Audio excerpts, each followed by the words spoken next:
Chegamos para mais um Lição em Dose Dupla. Que bom que você está nos acompanhando aqui em nosso podcast e também muita gente assistindo em nossas redes sociais, no Facebook e também YouTube da Associação Paulista Sudeste.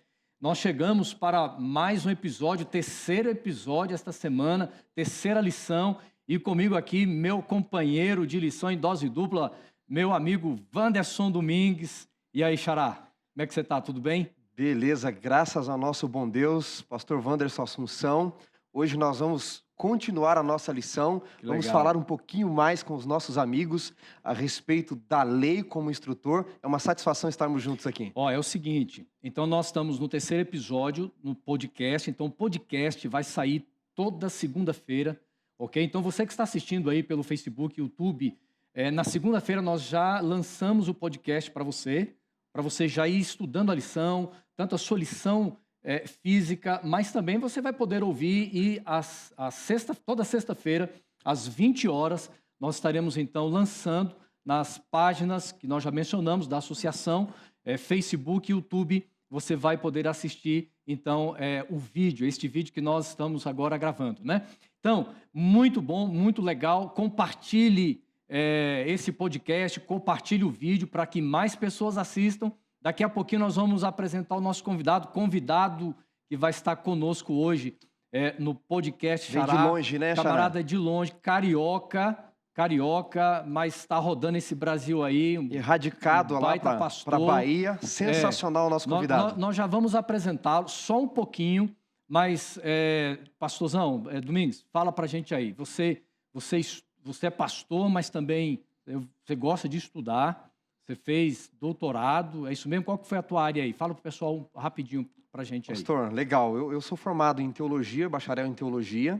Tenho mestrado em ciência da religião na área do grego de João e doutorado em cristianismo primitivo e evangelho de João.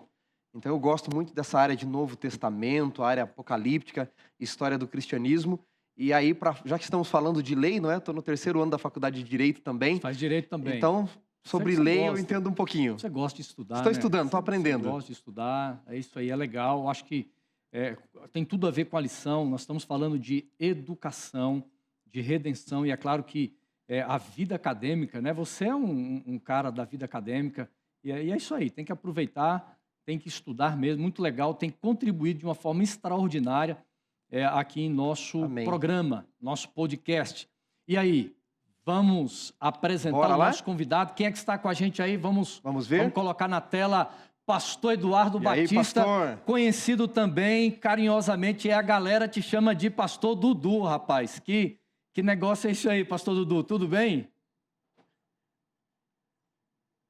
Liga o microfone aí, pastor Dudu. Tá ligado o microfone aí? Confere aí, pastor Dudu está de longe, o áudio dele demora a chegar, hein? O dele tá ligado lá. O áudio demora a chegar, é por isso, ele está distante, então... lá ele está dizendo que está ligado o áudio. Lá está ligado. Agora sim, pastor, fala aí pra gente. Beleza, alegria muito grande participar com vocês, obrigado pelo convite, gente, que privilégio, que honra... E ao ver o currículo aí do meu brother aí, doutorado, sei o quê, agora fazendo direito e tal. Eu fico até com vergonha também. Leão na Copa dos Daniéis, irmão. Que isso, pastor, uma satisfação estar junto contigo aqui para a gente compartilhar a lição. Eu também sou formado na lição da Escola Sabatina. Ô pastor Dudu, eu sei que você é carioca já pelo sotaque, o seu jeito assim de ser, esse jeito bacana carioca, né? Fala um pouquinho de você aí, teu ministério, onde é que você está, a tua área de atuação, compartilha com a gente aí. Então, mano, eu sou carioca, ninguém é perfeito, cada um tem seus problemas, né, mano? Orem por mim, a graça tem sido maravilhosa. Eu estou no ministério há 23 anos. Legal. A gente começou o ministério exatamente lá no Rio de Janeiro. Passamos os 8 primeiros anos do ministério lá, na sequência fomos conhecer a boa Minas Gerais. Ficamos em Minas Gerais mais 8 anos ali como líder do Ministério Jovem. Depois voltei ao Rio de Janeiro como líder do Ministério Jovem. Depois eu tive uma experiência assim, muito significativa na União Norte Brasileira, fiquei como líder de jovens para o estado do Pará, Maranhão e Amapá. Descobri ali o açaí de verdade, né? Foi uma experiência assim, fantástica. Não tem igual, né? Não tem igual o açaí, né? Top, mano, top, uma experiência fantástica, viu? E de lá eu recebi o convite para vir estar trabalhando aqui na União Leste Brasileira, que engloba o estado da Bahia e também de Sergipe. Estou aprendendo aqui com entusiasmo e com a alegria do baiano e do sergipano. Está muito bacana a experiência. O pastor Dudu, já vi você algumas vezes nas redes sociais, você falar como é que é lá, o baiano não nasce, como é que é o esquema aí? O esquema aqui é o seguinte, irmão, baiano não nasce, estreia, não caminha, desfila, não assina, dá autógrafo. Aí você imagina como é que a galera fica feliz com essa galera frase, vibra, né? então, a galera vibra. É sensacional o povo baiano, né?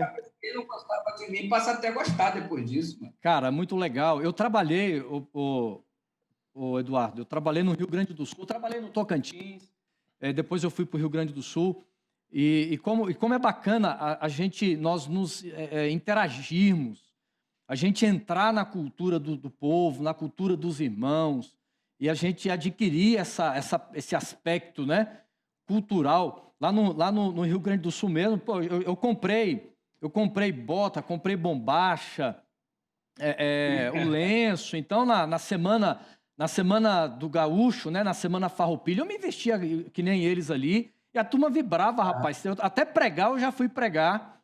No dia 20 de setembro, eu já fui pregar também piochado, e os irmãos ficavam vibrando e diziam assim, pastor, você já é gaúcho, né? Então, essa conexão aonde a gente trabalha é legal. É muito legal. É um enriquecimento fantástico, em todos os sentidos, inclusive no vocabulário. Você imagina que eu saio do Rio de Janeiro falando caraca, mané, aí chego em Minas Gerais e aprendo ai, sou e trem. Depois eu chego lá no Pará, égua para cá, égua para lá. Vai no Maranhão, é um oxe daqui, é um oxe dali, bobo, bobo, bobo, bobo. Enfim, rapaz, você aprende a ser bobo, a ser égua, aprende tudo. Você aprende tudo, cara. Pastor, eu adoro a Bahia, eu tenho ido aí já praticamente todo ano, eu vou na Igreja da Calçada, um abraço para os irmãos da Igreja da Calçada, o pastor Dudu deve conhecer muito bem, o irmão Jaime, todo o pessoal daí, o irmão Nalvo, que está mais no sul da Bahia também, eu adoro o povo baiano, viu? Sou apaixonado por eles. E a gente manda então, nós estamos mandando aqui, viu, pastor Eduardo? Os dois Wanderson aí mandando um abraço para esse povo maravilhoso da Bahia. Faz muitos anos que eu não vou na Bahia, mas marcou assim, me contagiou muito o período que eu fui de férias aí. Um abraço grande para esse pessoal da Bahia e de Sergipe também, tá? Eu quero mandar um abraço especial para o pessoal aqui da Paulista Sudeste, aqui do Planalto, do ABC. Um abraço para os nossos irmãos, amigos do litoral também, tá certo? Um abraço grande para vocês e um abraço também para o pessoal lá do Rio Grande do Sul. Tem muita gente, tem muito gaúcho acompanhando o Lição em Dose Dupla aí, viu? E, pastor, hoje nós temos 2 vezes dose dupla aqui, porque a gente tem aqui, pastor Dudu, Wanderson e Wanderson, só que meu nome é Wanderson Eduardo. Então nós vamos fazer 2 vezes dose dupla aqui. Olha aí, tá que bom? legal. Conexão total. Que nome bonito, parabéns aí. Muito legal. Mas olha só, a lição do trimestre fala sobre educação e redenção, e chegamos ao 3º episódio aqui, a 3ª lição, e a gente vai bater esse papo gostoso sobre a lei como professor. Então sempre a gente começa com uma oração. Wanderson Domingues fará esta oração para a gente. Vamos orar. Senhor Deus e Pai, nós estamos aqui, pastor Assunção, Wanderson Assunção, pastor Eduardo Batista e eu, para recapitularmos o nosso guia de estudos, a famosa lição da Escola Sabatina. Que o Senhor seja o nosso professor. Que Teu Santo Espírito nos guie e aqueles que nos ouvem e nos assistem também. Oramos por Jesus. Amém. Amém. Amigos, Amém. É o seguinte, é muito bacana a gente pegar um tema desse aqui, falando sobre educação, falando sobre redenção também, e de repente nós nos deparamos com essa expressão, essa palavra muito conhecida para a gente, que é a lei. E às vezes nós não conectamos a palavra lei, esse contexto de lei, com educação, a lei como professor. E eu já quero jogar para o meu xará aqui, como é que a gente pode entender essa questão de lei como professor, nesse contexto pedagógico, nesse contexto de aprendizado, essa conexão fantástica que a gente encontra aí. Meus amigos, eu acredito que aqueles que estão nos ouvindo e assistindo, né, pastor Eduardo, estão pensando de onde é que o autor da lição tirou essa ideia de que a lei é um professor. Na própria Bíblia, eu quero ler um texto aqui com os nossos amigos, no livro de Gálatas, no capítulo 3, o apóstolo Paulo, o grande teólogo Paulo, veja, Gálatas capítulo 3, você que nos ouve, você que nos assiste, pode anotar esse texto aí. Ali Paulo nos diz assim, Gálatas 3, a partir do verso 24. Uhum.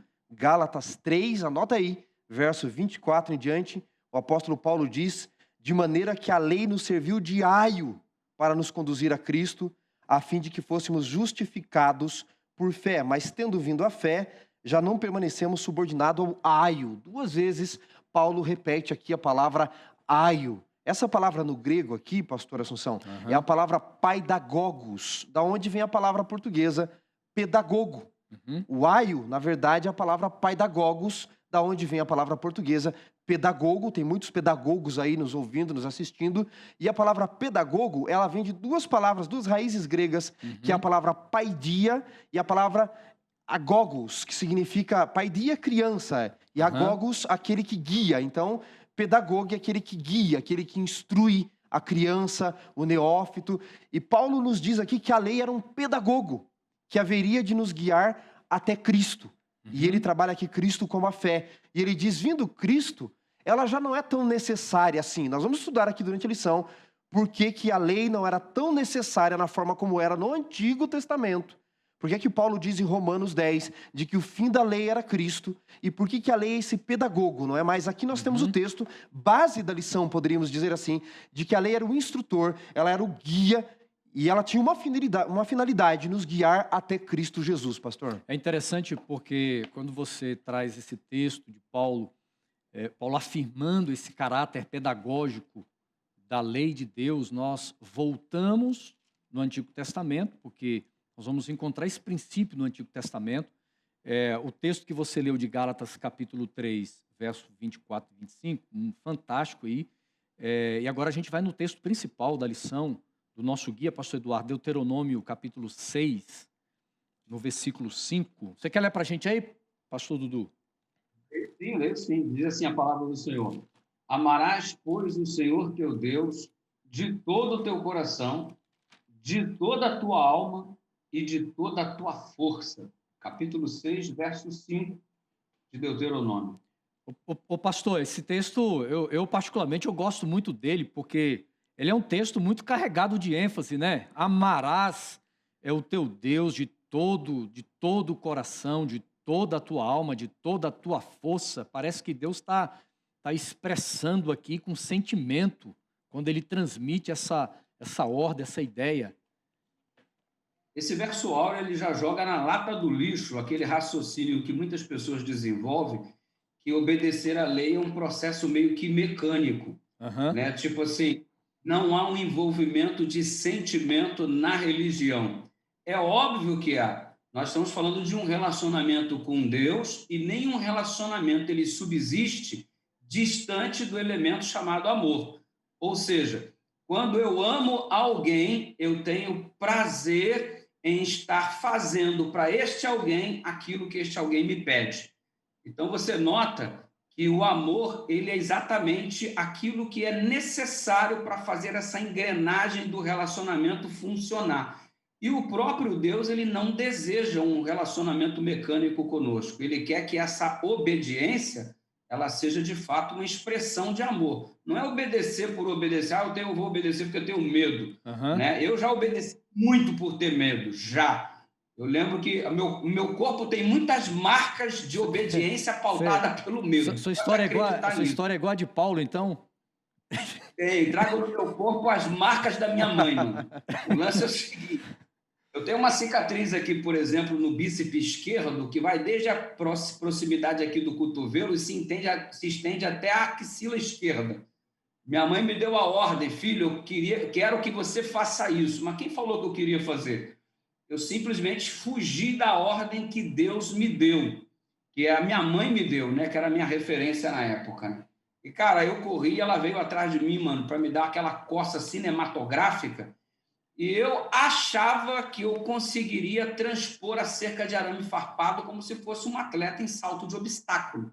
Eu fui tão abusado que eu ainda raciocinei assim. Você sabe que a cerca de arame farpado tem um grampo e passa uma sequência e depois vem um outro grampo. Exato. Olha o raciocínio do moleque. Vou colocar o meu pé no meio, entre um grampo e outro, vou pegar a pulsão necessária e vou transpor a cerca de arame farpado.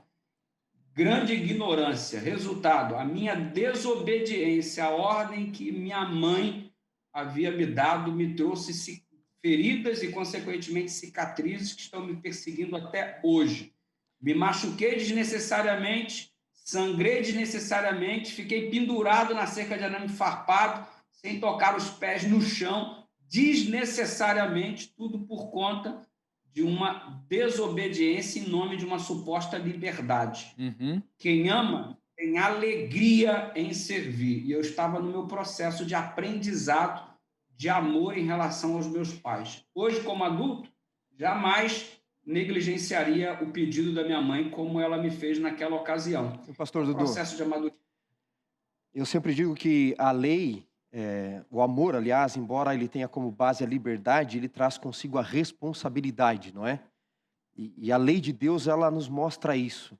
Ela tem como base a liberdade, ela é a lei da perfeita liberdade, mas ela traz consigo a responsabilidade. É legal isso que o pastor Dudu colocou aqui, pastor Assunção, porque a lei, ela é a expressão do caráter de Deus.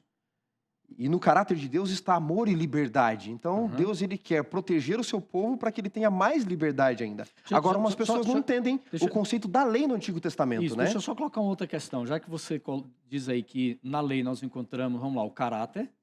O caráter de Deus expressa em amor e liberdade. Liberdade. Não entraria também aí a questão da justiça? Entra a questão da justiça também, não é? Eu acho que o evangelho é uma face com duas moedas, não é? Essa face do amor, que traduz a misericórdia, a graça de Deus, e a face da justiça, não é? Por isso Calvino dizia, eu não quero uma lei sem Cristo e nem um Cristo sem lei.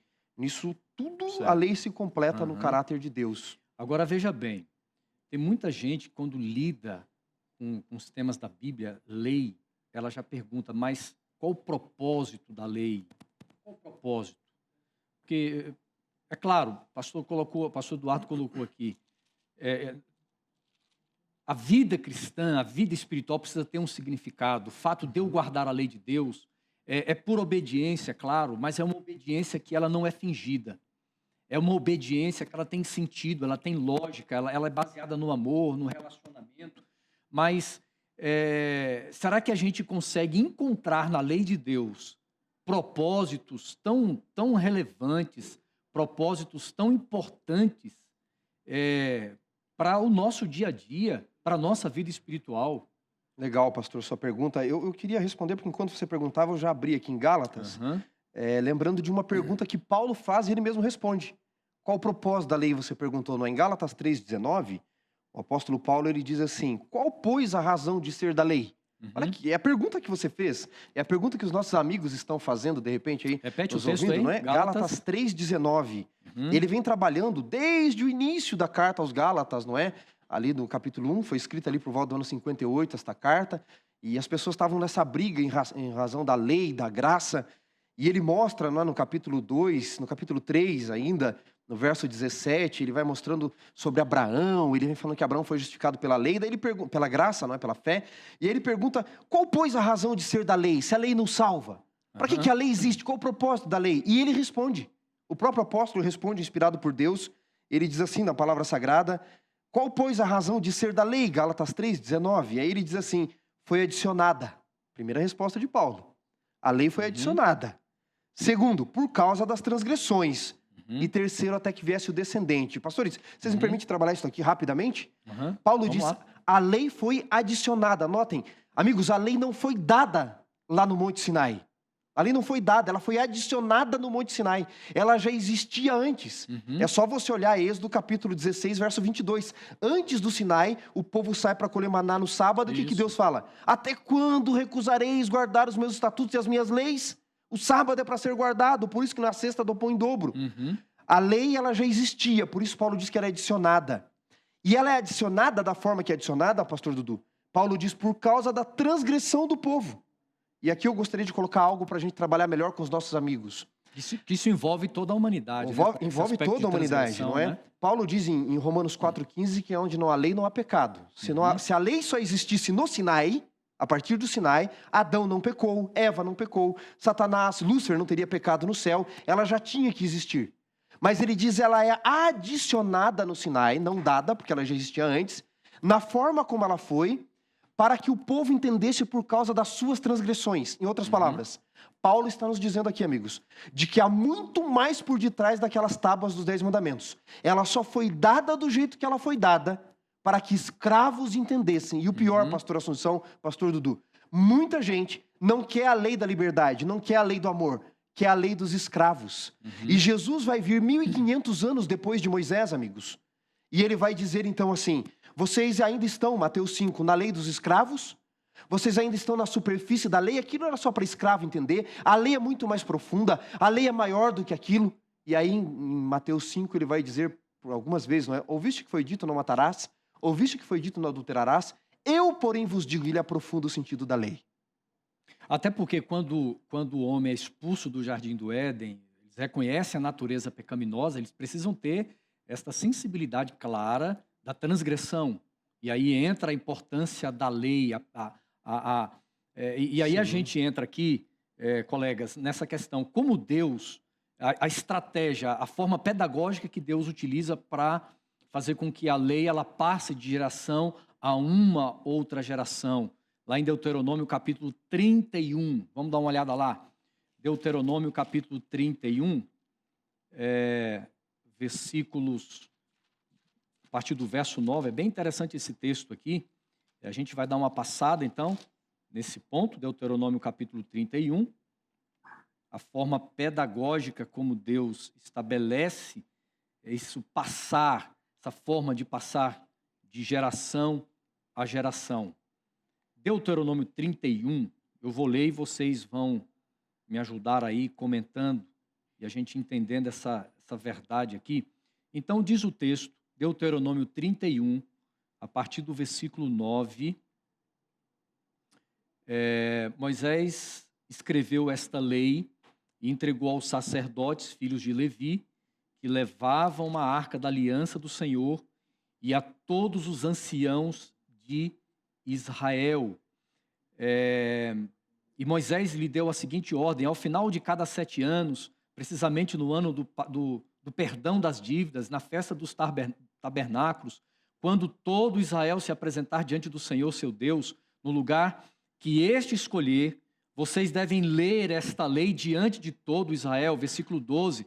Reúnam o povo, os homens, as mulheres, olha que interessante, até as crianças, até os estrangeiros que se encontram nas cidades onde vocês moram, para que ouçam, aprendam e temam o Senhor, o Deus de vocês, e cuidem de cumprir todas as leis todas as palavras desta lei, né? E aí termina aqui o verso 13, e para que os seus filhos que não souberem, ouçam, olha aí, e aprendam a temer o Senhor, seu Deus, todos os dias que viverem na terra em que, passando ao Jordão, vocês vão entrar e da qual tomarão posse. Eu fiz uma anotação rápida aqui, ele fala nesse texto de ouvir, de aprender, temer, isto sendo passado, amigos, de geração a geração, a forma como Deus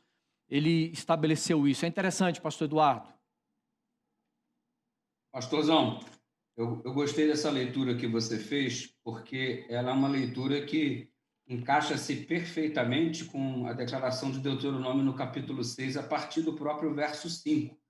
Quando você observa Moisés convocando o povo para ler a lei, para ouvirem a leitura da lei, na verdade, eles escutarão alguma coisa que eles já possuem desde a tenra idade decorado. Porque o indivíduo, no seu processo educacional, ele repetia, ele ouvia e repetia, ele ouvia e repetia, e a gente já sabe da máxima que a repetição de uma mesma mensagem leva inevitavelmente à ação. Então, o processo pedagógico de desenvolvimento na educação do menino lá de Israel, da menina de Israel, era esse constante repetir da lei de Deus para que isso ficasse gravado na sua mente e, consequentemente, o povo percebendo que, uma vez lidando com o processo de obediência em relação a essa lei, isso os distinguia dentre todas as outras nações e os distinguia para melhor, eles estariam experimentando na pele os benefícios de serem fiéis à lei de Deus.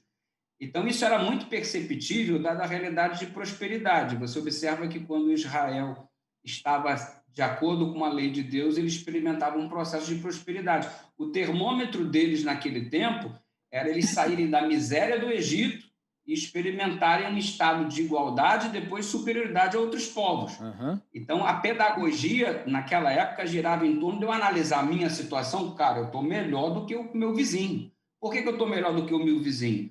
Porque, diferente dele, eu sigo a lei de Deus. E esse era um processo de comparação, inicialmente. Não era o melhor, mas era um processo de desenvolvimento. Hoje, quando eu entro nesse processo de educação da lei de Deus, eu costumo dizer para os meus jovens o seguinte, porque às vezes você precisa falar de lei para os jovens e jovens que são educados agora num processo onde a lei não é legal, onde ser inteligente e independente é ser avesso à lei. E aí, como é que você enxerga isso? Inclusive, na própria vida religiosa, nós somos acusados de sermos focados na lei e legalistas e deixamos Jesus de lado. Só que muito pelo contrário, como o pastor leu inicialmente, o pastor Wanderson falando do texto de Gálatas, que a lei é o aio que conduz a Cristo. Ora, a conclusão é simples. Se eu sou um transgressor da lei, eu sou pecador. Por que eu sou pecador? Porque eu tenho pecado. Quem foi que me mostrou o pecado? Foi a lei. Então, eu agora preciso de um Salvador. Não precisaria de um Salvador se a lei não me mostrasse minha transgressão. Eu só consigo chegar até a Cristo porque a lei me faz esse processo de condução. Ou seja, ela faz-me enxergar o meu pecado, consequentemente o fato que sou pecador, de que estou perdido e preciso de um Salvador. Logo, se não há lei, não há transgressão. Se não há transgressão, não tem pecado. Se não tem pecado, para que eu preciso aceitar Jesus? Então, você percebe que a lei ela é inevitavelmente necessária para chegarmos ao conhecimento da graça de Deus. Pastor Eduardo. Por isso... Oi, conclua aí, pastor. Pode concluir. Perdão. Por isso já era realidade no Velho Testamento. Essa impressão constante da lei, essa impressão constante da lei, era exatamente para que, através desta lei, eles conhecessem a graça de Deus.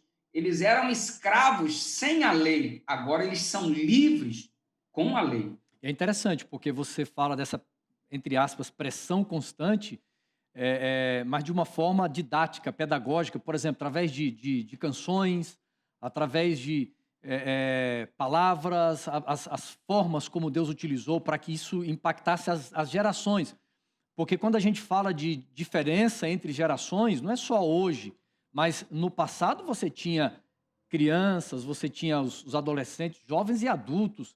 E o texto bíblico diz que a preocupação de Deus é que o ensinamento da lei e a lei como professor fosse alcançada a todas as gerações. Agora é o seguinte, pastor Eduardo, eu quero jogar para ti uma outra coisa aqui.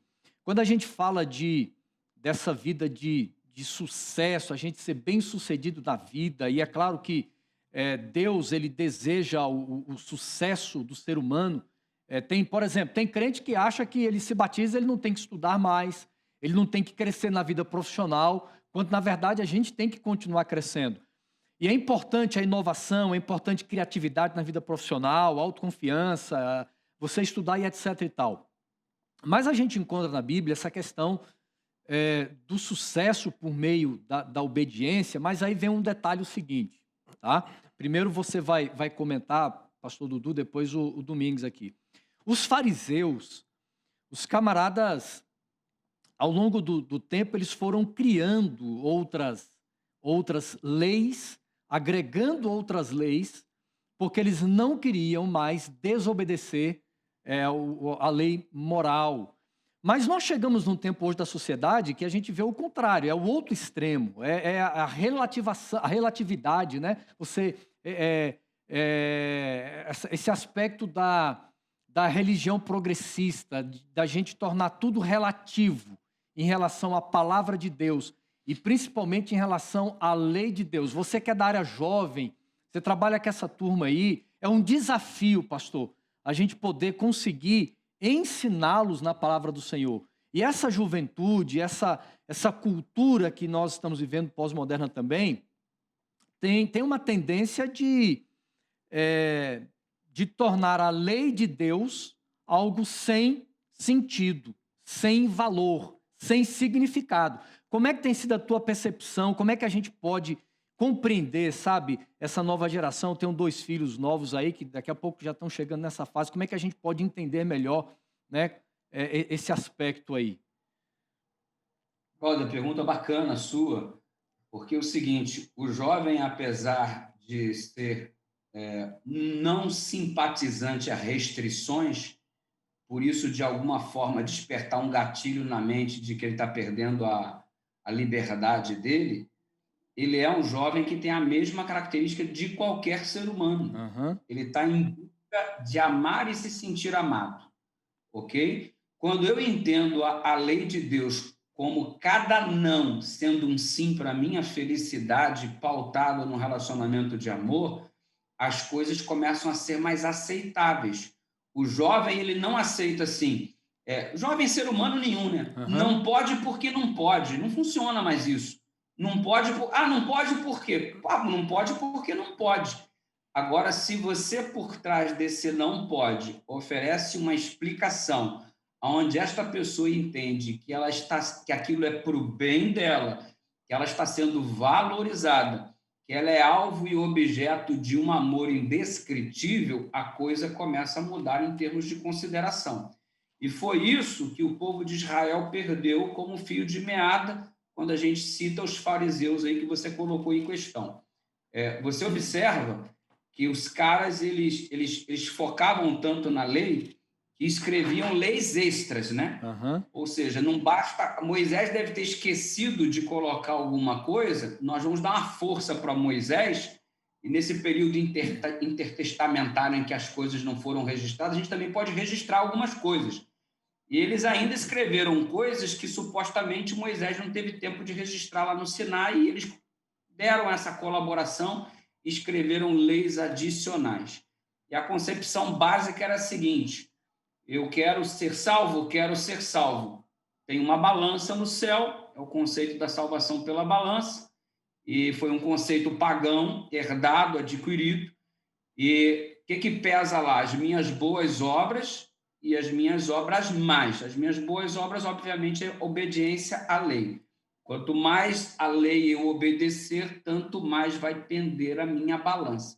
E o judeu ainda era abusadinho nessa situação, porque ele olhava para o Abraão, o pai da fé, e ele dizia a si mesmo: eu sou filho de Abraão. Abraão teve tantos créditos do lado bom da balança, que eram chamados misvá, me corrija, professor, aí, se eu estiver falando a palavra errada.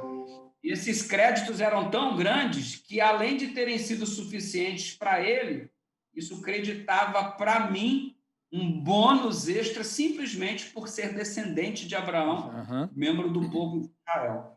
Ou seja, foi caracterizado a lei não o sentido dela me conduzir a Deus, que é o autor e consumador da minha fé, aquele que me ama, em seu sangue me resgatou dos meus pecados, mas conduzir a mim, o observador da lei, todo o mérito da salvação.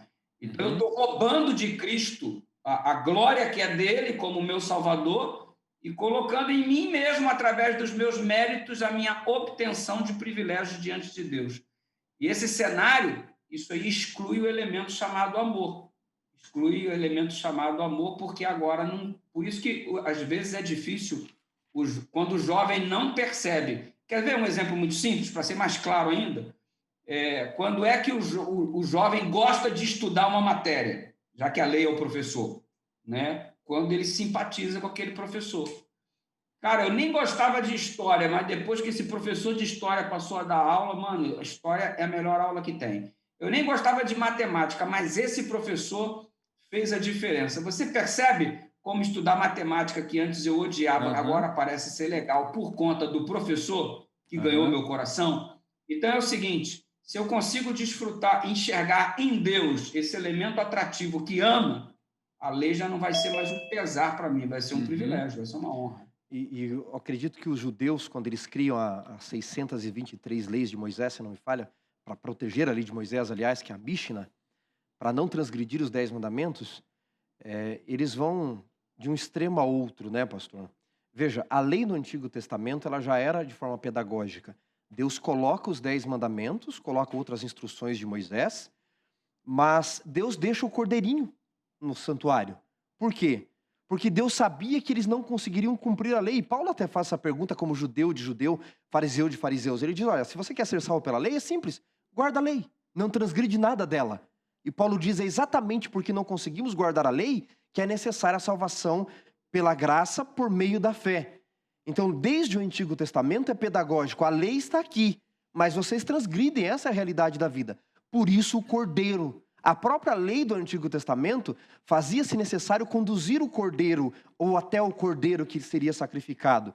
E eu acho que ela é tão pedagógica, pastor Dudu, porque Deus chega no momento em que ele tira mais de 1,5 milhão de pessoas do Egito, de escravos, e ele pensa, eu preciso tornar esse povo o melhor povo do mundo. E aí Deus deve coçar a cabeça assim, né? E pensar, como é que eu vou fazer desses escravos o melhor povo da terra? O que é que Deus faz? Vou falar com eles na forma que eles entendem. Como é que escravo entende? Olha como é tudo pedagógico. Faraó chegava para eles e dizia, por favor, façam uma pirâmide para mim. Não, o faraó dizia, faça isso, não faça aquilo. E olha como Deus é pedagógico até na forma inicial de relembrar a lei. Lembram? Paulo diz que ela foi adicionada por causa da transgressão. Deus chega para eles e diz assim, não terás outros deuses diante de mim. Não farás para ti imagem de escultura alguma. Não tomarás o nome do Senhor teu Deus em vão. Lembra-te do dia do sábado, honra teu pai e tua mãe, não matarás, não adulterarás. Deus vai falando numa linguagem que eles podem entender.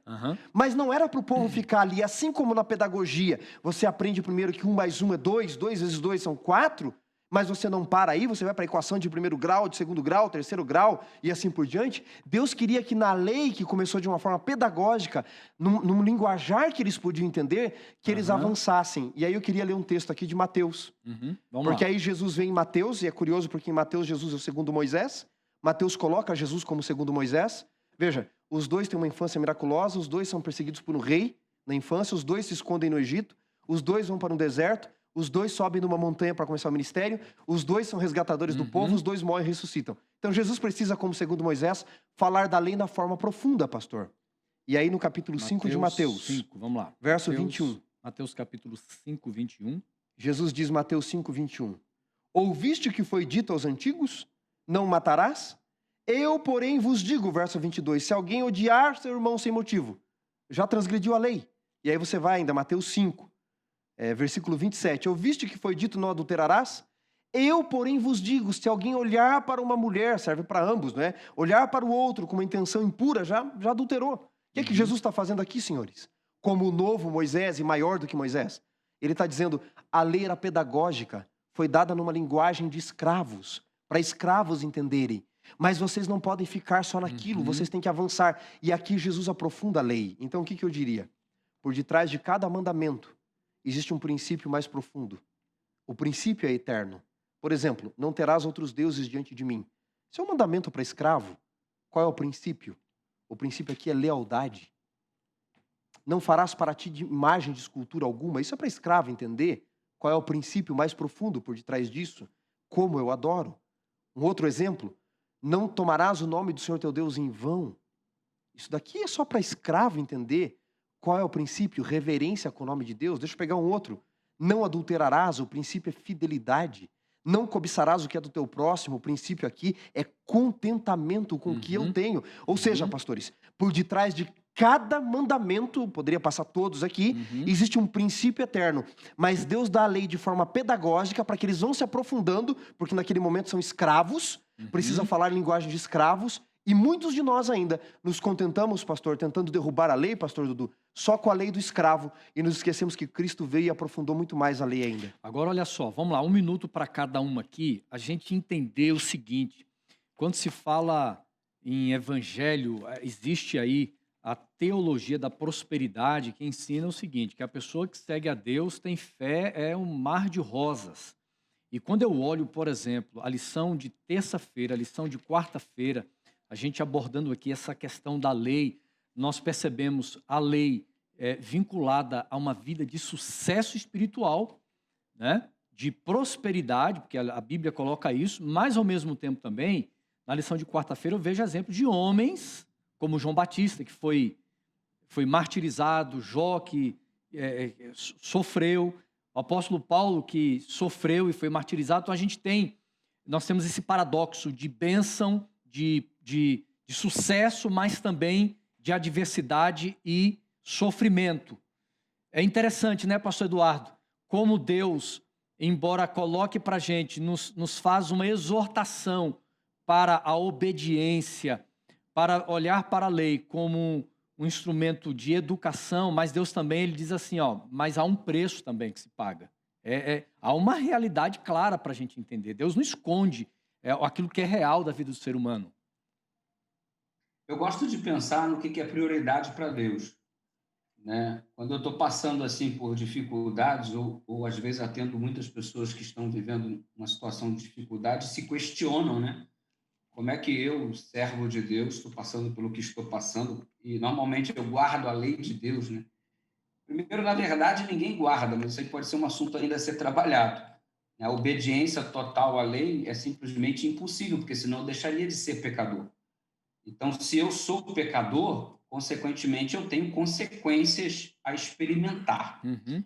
Mas eu gosto de pensar nessa dinâmica de encarar o sofrimento a partir da prioridade de Deus. Quando eu vejo Jesus ensinando a oração do Pai Nosso, por exemplo, ele me faz pelo menos 6 pedidos. Um apenas é de cunho material. Esse de cunho material é só o essencial, o pão nosso de cada dia nos dai hoje. Uhum. Todos os pedidos são direcionados para o lado espiritual, e depois ele até chega a argumentar que eu devia juntar tesouros na terra, não na terra, mas no céu, porque aqui na terra a traça, o ferrugem consome. Então, qual é a prioridade de Deus? O que é a bênção de Deus para mim? É vida espiritual. Uhum. É eu ter o nome escrito no livro da vida, é eu ter fé. E o que é sucesso para mim? Enquanto sucesso para Deus é eu ter o nome escrito no livro da vida, é eu estar ajuntando tesouros no reino dos céus, o que é sucesso para o ser humano hoje? É ter o melhor carro, conseguir uma grande soma de dinheiro na sua conta bancária, ser abençoado é ser curado do câncer, ser abençoado é você conseguir ter sua casa própria, e você começa a vincular o sucesso a essas coisas palpáveis desta terra. Então, até o crente está correndo esse risco hoje. Eu estou guardando a lei de Deus, então eu preciso ser próspero para comprovar que vale a pena guardar o reino de Deus. Só que o discurso de Jesus é diferente. O discurso de Jesus, ele está falando de tesouros no céu. Você não é garantia de que você, como um fiel servo de Deus, você vai experimentar a prosperidade dessa terra. Não é garantia. Porque bênção para Deus, acima de tudo, é claro que ele é o dono da prata e do ouro, pode te dar qualquer coisa. Mas bênção para ele, acima de tudo, são as coisas da eternidade. Porque o período que nós estamos passando aqui é um período transitório. E as minhas verdadeiras heranças, fruto dessa minha submissão a Deus, está vinculado à eternidade, onde a traça e o ferrugem não... Até porque... É preciso esse paradoxo de bênção sob a visão humana e bênção sob a visão divina, que particularmente eu acho bem exposto aí na oração do Pai. Legal. Pastor, eu acho que a gente vive ainda a síndrome de Lucas 15, não é? Do filho mais velho, do filho mais novo e do filho mais velho. Um desobedece e desobedece porque ele acha que isso é ser livre e vira escravo do mal. O outro obedece, obedece, e ali eu tenho uma lição interessante sobre a lei, não é? Nesse contexto que estamos falando. Primeiro, eu posso me alienar de Deus transgredindo a lei, mas posso também me alienar de Deus obedecendo a lei. E quando o pai, que é Deus na parábola, conversa com o transgressor da lei, mas conversa com o legalista que obedece à lei para ganhar o agrado do pai, vamos dizer assim, abre aspas, para ser salvo, o pai está dizendo para o filho mais novo o seguinte, quando ele diz, pai, eu pequei, não sou digno de ser chamado teu filho, eu quero ser um escravo, ele vai dizer. E o pai diz, filho, para, você não entendeu ainda que o amor não conta débitos? Mas quando o outro vai dizer, eu obedeci para ser teu filho, o outro diz, para o outro ele diz, filho, você não entendeu que o amor não conta créditos? E aqui eu acredito que a graça une a questão da lei nesses desobedientes e no que obedece. Uhum. Você vai ser salvo pela graça, então por que obedecer? Para me dar bem, para ser salvo, como o pastor mencionou? Não. Eu obedeço porque eu amo, não para amar. Eu obedeço porque estou salvo, não para ser. E essa síndrome de Lucas que nós vivemos o tempo todo. Muito bem, vamos chegar ao finalzinho da nossa lição, do nosso podcast aqui. Os últimos minutinhos eu vou jogar para vocês agora, para a gente fechar aqui, falando sobre Cristo, que é aquele que é o nosso exemplo. Eu fiquei pensando um pouco, amigos, sobre o ministério de Jesus. Nós encontramos no ministério de Cristo, por exemplo, as pessoas dão muita ênfase, há vários livros que foram escritos a respeito da pessoa de Cristo, do seu ministério, livros que falam sobre os milagres de Cristo, cura, a forma como Jesus aceitava as pessoas, a maneira como Cristo perdoava os pecadores, o amor de Jesus, que é algo extraordinário. Isso é muito lindo, mas eu percebo às vezes, amigos, que há teólogos ou até no mundo cristão aí dos nossos dias, movimentos mais emergentes, que eles se esquecem o seguinte: eles dão uma ênfase demais nestas áreas do ministério de Cristo, mas esquecem, por exemplo, que Jesus ele sofreu o sofrimento de Cristo por causa do Evangelho, por aquilo que ele veio fazer. A vida de obediência, e eu coloco para vocês, né? Muita gente acha lindo a vida de Jesus, mas elas não falam da vida de obediência de Cristo. Isso é verdade. Se esquecem que ele veio, aliás, ele teve que obedecer em tudo, não é? Porque se não fosse a obediência dele, nós estaríamos perdidos. E alguns, porque estão debaixo da graça, dizem, nós não precisamos então mais guardar a lei, porque Cristo veio e já guardou por nós. Ora, em Gálatas, em Romanos 6,15, Paulo diz, e daí? Haveríamos de pecar? Qual uma das definições de pecado? Transgressão da lei. Haveríamos, portanto, de transgredir a lei porque estamos debaixo da graça e não da lei? Paulo usa uma expressão grega muito forte, a megenoito. João Ferreira de Almeida traduziu por de modo nenhum, mas megenoito no grego significa ideia de louco. Aquele que não entende a obediência de Cristo de forma completa e diz se ele obedeceu, então também não precisa obedecer mais, porque eu estou debaixo da graça. Esse é um louco, Paulo está dizendo. Porque se Jesus obedeceu e nós devemos seguir seu exemplo, lógico que nele, porque nós somos falhos, como o pastor Dudu mencionou, mas nós devemos fazer o nosso melhor e o que falta em nós ele vai completar. Se eu não entendo isso, eu não entendi o que é graça, eu não entendi o que é salvação. Pastor Dudu, tuas últimas considerações aí. Amigo, quando eu penso em lei, e o assunto que permeou a lição de toda essa semana, eu sempre pergunto para mim mesmo, será que no meu modo de encarar a lei eu não estou correndo o risco de ser um fariseu moderno? E por que eu digo isso? Porque a gente mede muito a nossa comunhão com a questão do comportamento. Exemplo, o texto de 1 João que fala sobre o pecado, todo que transgride a lei comete pecado, porque pecado é transgressão da lei. Eu não quero pecar, então eu vivo observando se eu estou guardando a lei ou não. É muito comum no final do dia, cara, o que eu fiz hoje de errado? E o crente faz muito isso, buscar olhar para o seu comportamento, né? Quem matou tem um mau comportamento, quem roubou tem um mau comportamento, quem mentiu tem um mau comportamento, quem adulterou tem um mau comportamento. João está me dizendo que pecado é mau comportamento. E quando é que eu me torno um fariseu nos dias de hoje? Quando eu só fico olhando para a questão comportamental. Porque a questão comportamental, muitas vezes, tem sido a regra do fariseu moderno para medir a santidade de alguém. Eu não menti, então eu sou melhor do que aquele que mentiu, porque o comportamento meu é melhor do que o comportamento do outro. Quem é que vai, inclusive, para a comissão da igreja? Quem tem um mau comportamento.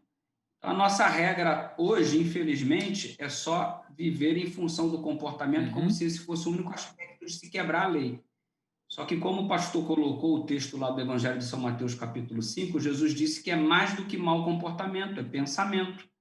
Né? Se eu olhar para uma mulher com intenção impura, já transgredi a lei. Ou seja, não é simplesmente o mau comportamento, já é alguma coisa que antecede o comportamento, o pensamento.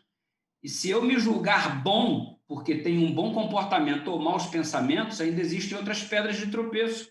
A omissão é pecado. Tiago fala sobre isso. Ele diz, aquele que sabe o bem que deve fazer e não faz, está em pecado. Né? Paulo já diz que tudo que não procede de fé é pecado. Então, é muito mais do que o mau comportamento. E hoje eu me torno um fariseu se eu ficar só observando a questão comportamental. Por que Deus não faz acepção de pessoas? Não tem como, porque você pode ter um bom comportamento, eu posso ter os maus pensamentos, você pode ter um mau comportamento, eu posso ter os maus pensamentos, e se de tudo formos bons em alguns aspectos, ainda resta-nos a natureza. Eu nasci em pecado me concebeu a minha mãe. Ou seja, eu não saio de uma única condição, a condição que Paulo declarou: todos pecaram e destituídos estão da glória de Deus. Como que eu chego a essa conclusão? A partir da lei. Porque a lei mostra meu mau comportamento, minha má intenção, minha omissão, minha falta de fé e minha natureza pecaminosa. Tudo na perspectiva que, como um espelho, me mostra a lei. Então, hoje eu chego à seguinte conclusão: eu sou um pecador, posso até ter bons comportamentos, mas isso não me desqualifica como pecador. Ou seja, eu preciso da graça de Deus, né? Por quê? Porque sou pecador em todos esses sentidos: má conduta, maus pensamentos, omissão, falta de fé e natureza. Por isso Jesus disse: sem mim nada podeis fazer. A lei mostra, né, que eu estou distante do propósito que inicialmente eu fui criado. Só tenho uma chance de voltar, ir para o caminho. Ele é o caminho, a verdade e a vida. Ninguém vai ao Pai a não ser por ele. É verdade. Os fariseus tentaram a obra como caminho. E Jesus quer dizer que é o caminho para que essa obra aconteça. E quando você fala de fariseu, parece que alguns entenderam de uma forma equivocada que a lei ela é como se fosse um oleiro criando um tipo de cristão ideal. A lei é aquele que ela cria um tipo de cristão ideal, quando na verdade não é isso, né? E esses equívocos a gente acaba lidando no dia a dia, né? A pessoa ela passa a guardar a lei dizendo assim: não, a lei ela vai me forjar a ser como o modelo que eu devo ser de Cristo, quando na verdade é o nosso relacionamento com Ele, né? Mas Xará, vamos lá, você tem as últimas palavras também aí para a gente poder concluir aqui a nossa lição, hein? Beleza, vamos pastor. Lá. Um minutinho. Veja, no livro Patriarcas e Profetas, na página 374, Ellen White diz assim, ipsis literi: se o povo de Israel houvesse guardado o concerto, do qual a circuncisão era um sinal, eles nunca teriam sido induzidos à idolatria, não seria necessário sofrer a vida de cativeiro no Egito. E aí ela diz assim, a profetisa do Senhor: e não haveria necessidade de que a lei fosse proclamada no Sinai ou gravada em tábuas de pedra. Olha que coisa. Ela está nos dizendo que nunca foi plano A de Deus de que a lei estivesse numa tábua de pedra. Porque onde estava a lei para os anjos? Onde estava a lei para Adão? No coração. No coração. Era ali que a lei deveria estar. É por isso que na cruz, o que Cristo faz com todo o sistema de ritual do santuário? Ele joga para o céu, que é onde o santuário sempre deveria estar, e a lei volta para o coração humano. Jeremias 31, 33. Só um parêntese aqui, rapidinho. O fato de Deus escrever a lei em tábuas de pedra há um significado espiritual. Há um significado. Ele mostra que a sua lei é eterna. Mas a lei ali, Jesus nos mostra que, aliás, a Bíblia nos mostra que Deus escreveu 2 vezes apenas na Bíblia, né?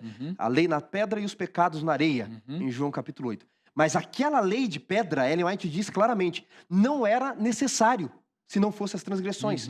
Porque a tábua eterna que a lei deveria ser escrita se o pecado não entrasse, era onde? No coração humano. Era ali que a lei deveria estar. Jeremias 31, 33 já antecipou isso. Eis que aí vem dias, diz o profeta, em que firmarei uma nova aliança com a casa de Israel, diz o Senhor. Não conforme aquela que eu fiz quando os tirei do Egito. Porque esta é a aliança que eu farei, ele diz. Na mente imprimirei a minha lei e no seu coração as escreverei. E em que se resumia essa lei escrita no coração, amigos? Bom, Jesus diz no capítulo 14 de João, no verso 15, se vocês me amam, vocês vão guardar meus mandamentos.